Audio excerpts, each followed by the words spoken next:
In this video, I will attempt to spend $100 entirely on street food here in the country of Uganda. Uganda is part of the East African community, right next door to Kenya and Tanzania. This country is famous for gorilla trekking, raw, unfiltered adventure, and of course, the food. Food here is rich, heavy. This is the hangover cure right here. I can see that. And built to fill you up. I can't believe people start their day with this. It's so much food. But that's okay, because we are not here for balance. Today is about pushing the limits of my stomach and my wallet. I'm on a mission to see just how far $100 will get me here in the capital city of Kampala, so let's move. So right now we are in Kampala's biggest market. Actually, it's the biggest market you'll find here in Uganda. It's called Owino Market, and this place in the morning is crazy busy. So think of it like a department store. Right now we are in the clothing department, but we are heading to where they have all the food. Let's go. How are you? How you doing, man? I'm okay, sir. I'm great. I'm looking for food. Oh, for food. It's gotta save my life. All right, take care, buddy.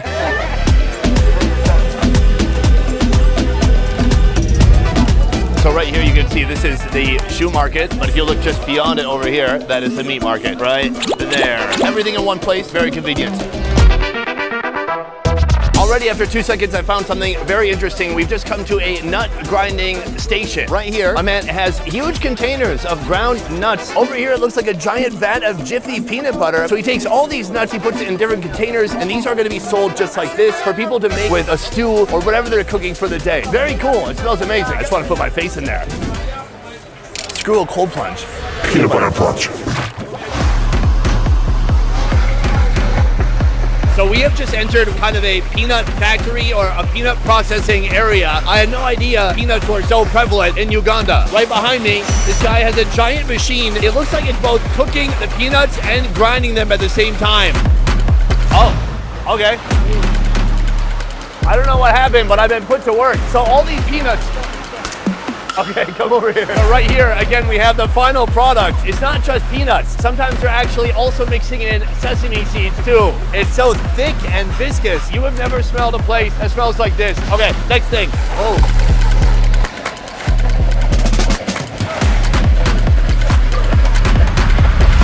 I'm helping, I think. Good? Oh no, enough.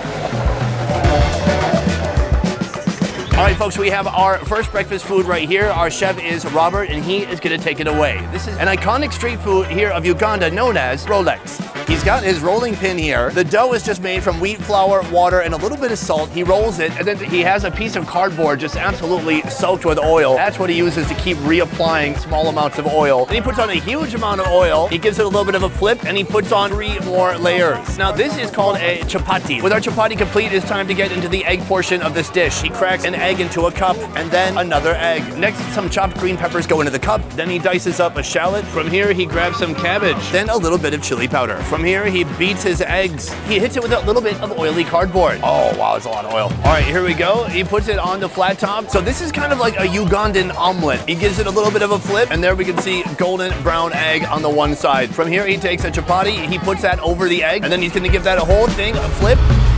Remove it completely. For the next step, he's gonna cut some fresh tomato slices on top. Next, he hits the tomatoes with a little bit of salt. And from here, it is time to finally roll those eggs. He tucks in the extra egg that was sticking out. He gives it a little bit of a cut down the center. So that is how you make the Ugandan Rolex. Robert, thank you, sir. Wait, I know how to say thank you. Hold on, give me 1 second. Way bali nyo. Okay. All right, folks, this right here is quite literally our first taste of Uganda, and we're going to talk about it in a moment. But first, I want to let you know that later in this video, I'm going to be joined by one of the most iconic news anchors of Uganda. You may remember him from clips such as this one. Why are you gay? Who says I'm gay? You are gay. His name is Simon, and after that clip, he absolutely blew up. He became a meme, and I am going to meet the meme later today, and later we'll break some bread together. But first, the Rolex. And I was trying to figure out, why do they call it Rolex? Well, it's because it sounds like roll eggs, because that's what this is. And over time, it just came to be known as Rolex. Cheers.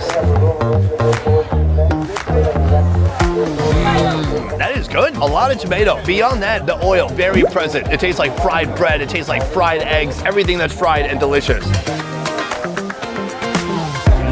We got salt, we got that chili powder, the onions, the green peppers. It's basically an omelet on a flat piece of fried bread. It is a convenient way to eat your breakfast in the morning. But remember, this is a $100 challenge. Our first food, $1.10. So we are far off, but surprisingly, there are some very expensive foods that we're gonna be trying in this market soon. Before we get to those, let's head to our next location. I found another gentleman walking throughout the market. He walks around with these and he sells them door to door, stall to stall, and whoever wants them can buy them. What are they? It looks to be black olives. I assume it's gonna have a pit inside. I will chew with caution. Cheers. Oh. But this one is through the like that. This What one the? is through the, yeah, It's like only pit. First of all, it tastes nothing like an olive. It actually feels like avocado with a grape skin.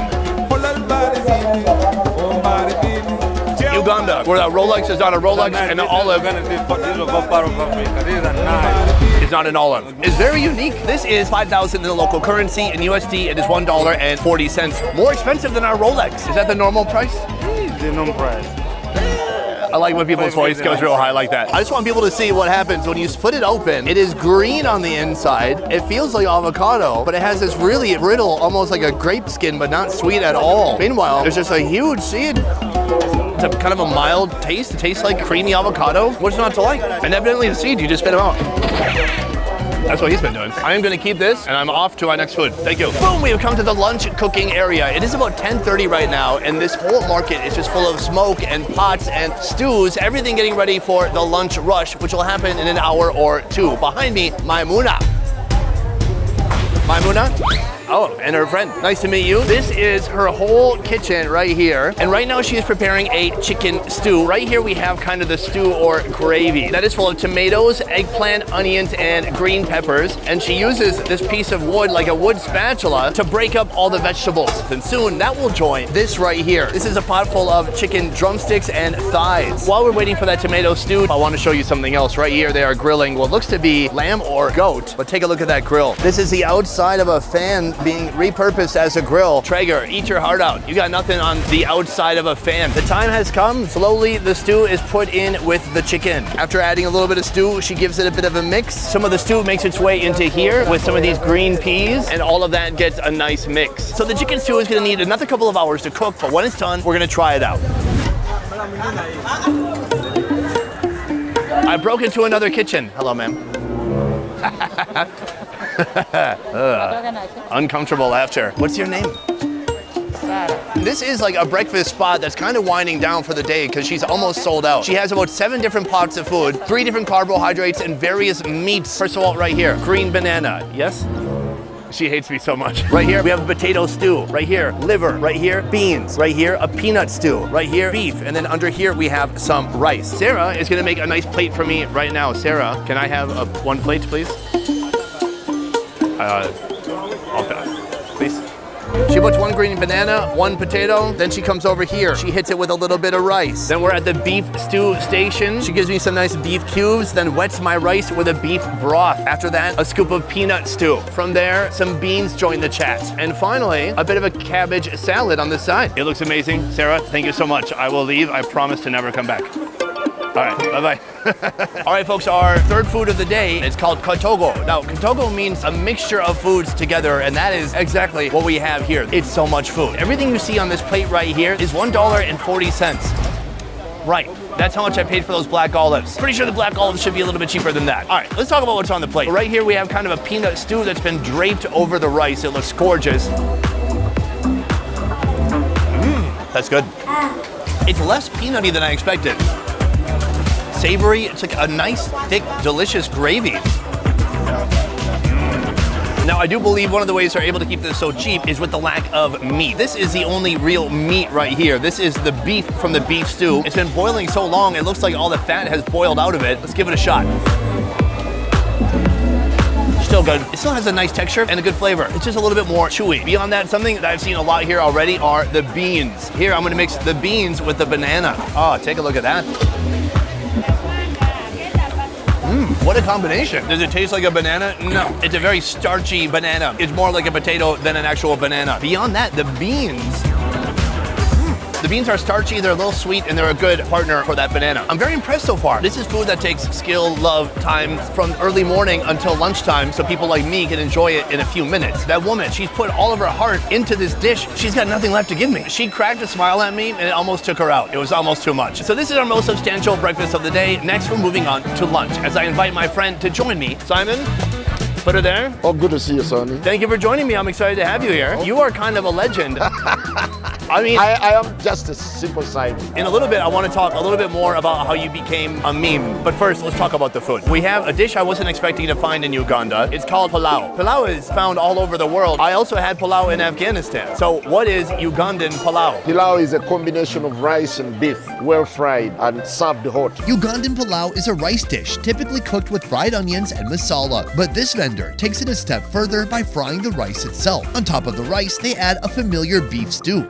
Usually this is where this dish ends, but here they don't stop until the plate nearly collapses under the weight of all the food. First, a British favorite, beans. Next, stewed cowpeas, cooked with onions, tomatoes, green peppers, curry powder, and cooking oil. Finally, ground nuts bring it to a finish. All right, should we try some of this pilau? Oh, let's go. Cheers. Wow, that's good. You can really taste the whole spices in there. Like there's so much flavor soaked into every grain of rice. We have the cinnamon curry powder. We have cloves sometimes, and it makes it tasty. Uncle Ben's got nothing on this. Sorry, Uncle Ben. We do have a nice piece of beef on the side here. Should we try it out? Yeah. What do you think? It's very tough. I still like it. It's similar to the meat I tried earlier. All right, so that's the food. But I want to talk a little bit more about you. Obviously, you came to prominence around the world because of this clip that went viral. But how long ago was that interview? Because it felt like a long time ago. It's 13 years ago. To be precise, it was around 2012. Soon after the interview, it went viral and went silent. Every after 3 months, it would come back in different shapes. Then there was a huge debate in the US, and they were talking about how Uganda is repressive towards people with gay orientation. So over time, it's been growing. But over the past couple of years, it's become more explosive. How has the viral nature of the video, how has that affected your life?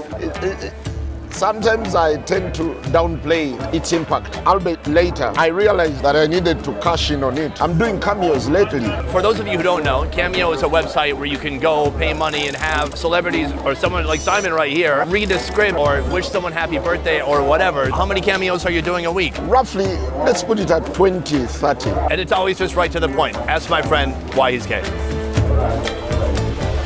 Why are you gay? Sorry, I wasn't asking you, but that's what the Cameo people are asking you. At first, I thought it was really sensitive, but I'm glad it's now been trivialized to that extent. That seems like the right way forward. Like just something funny to say to one of your guy friends. After a giant plate of Ugandan pilau, I'm only $1.40 closer to my goal. In a moment, I'm gonna dig deeper into Simon, the man behind the meme. But first, he'll guide me through a meaty, classic Ugandan street food. Here's how it comes together. All right, folks, we have come to our next food, the food that we're gonna be sharing with Simon before he has to leave for the day. I'm here with Penina. Hello. And she has this. That is a special soup made of the cow's hooves. This is something very prized here in Uganda, and I can't wait to try it out. The hooves are prepared simply, boiled in a broth with onions, tomatoes, green peppers, garlic, and salt. Then they're served hot. So this is our final meal together. After you leave, I'm gonna continue on without you. And actually, I'm gonna be eating something that's kind of crazy for Uganda. It's expensive and it's an insect. Do you know what I'm talking about? Grasshoppers? Grasshoppers and some kind of an ant with wings. Oh, it's a delicacy. Can I join you?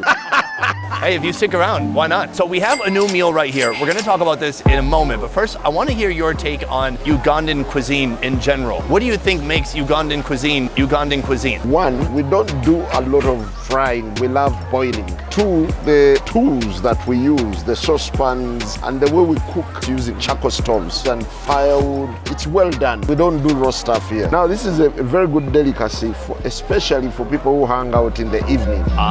This is the hangover cure right here. I can see that. After a long night, this can be the solution. How's that? Delicious. Oh my God. It is so rich, but it's so savory, it's salty, very fatty. It's nice. If you take a look here, she gave us two parts. This is kind of the shank, and then that is the actual hoof there. This is how we do it. Oh, you just go for it. What you're holding right now, it's a piece you like, right? Yeah, sure. Do you know how I know that? Because right before we started eating, he said, can we switch bowls? This f***ing guy. This is a tendon. All right, here we go.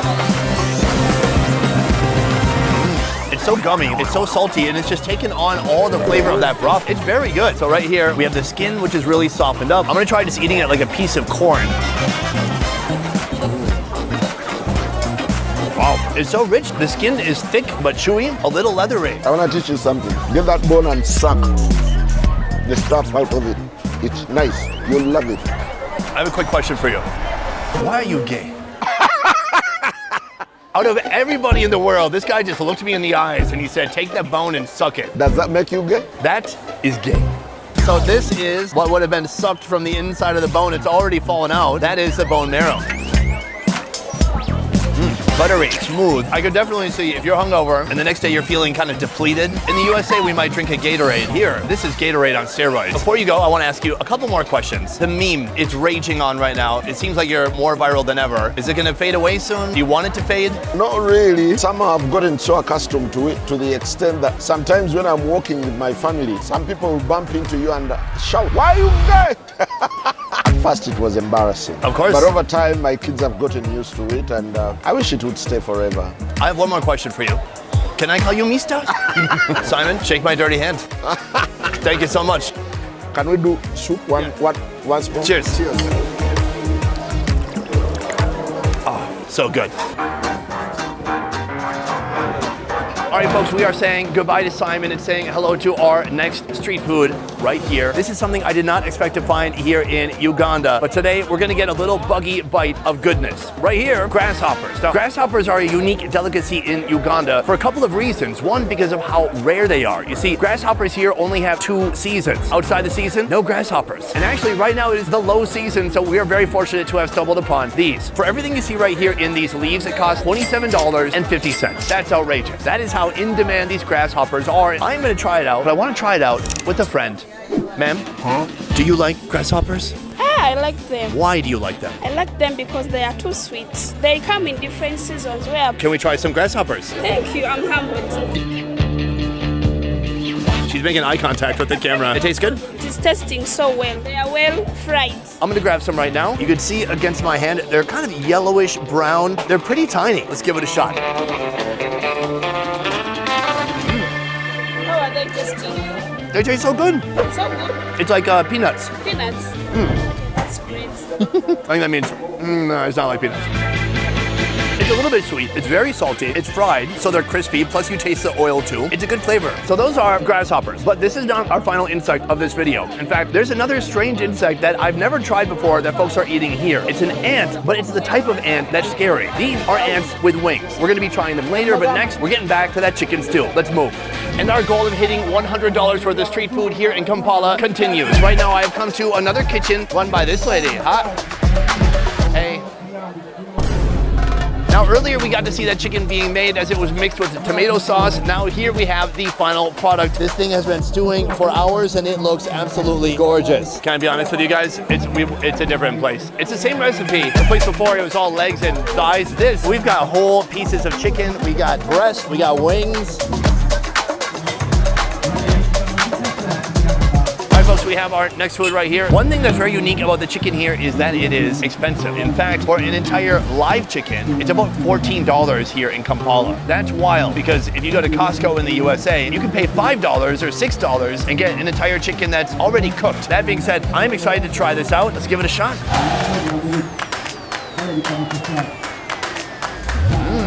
The first thing that hits me is this broth that it's soaking in the stew. It's so oily and rich, but that is delicious. Then the second thing that stood out to me was the texture. It is very chewy. This is the chicken wing. Overall, not a super meaty looking bird.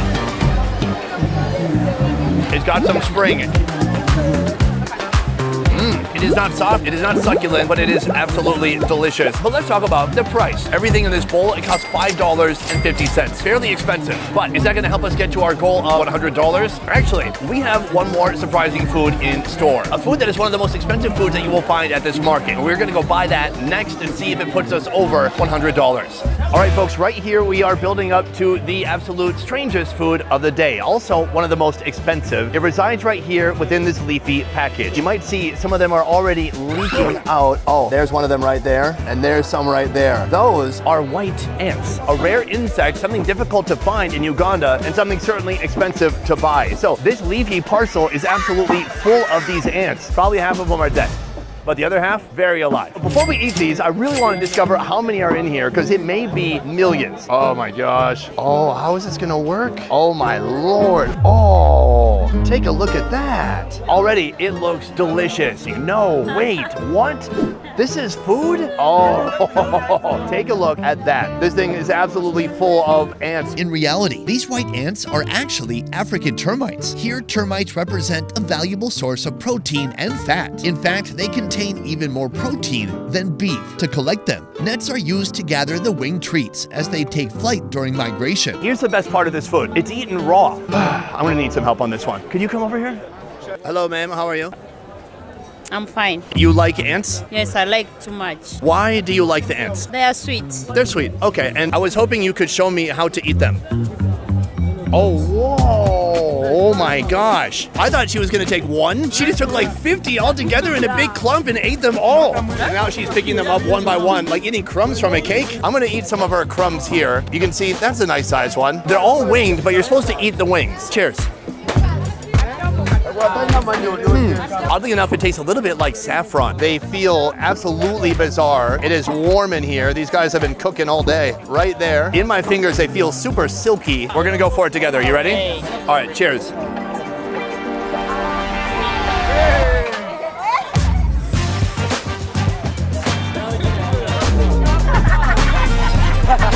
I took a little too much, I think. I've never had 100 insects at one time. It's silky, it's smooth, it's crunchy. It's a bizarre combination, but not a strong flavor. What do you think it tastes like? It's like milk.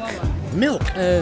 You know what? That's a brilliant comparison. It is a little bit like a cross between dairy and saffron. When you add salt, it is very nice. She tries it out. Better? I'm gonna taste it too. Let me hit it with a little bit of salt. Boom, Emerald Lagasse. Grab a little bit of a smaller bite and toss it back. You know what?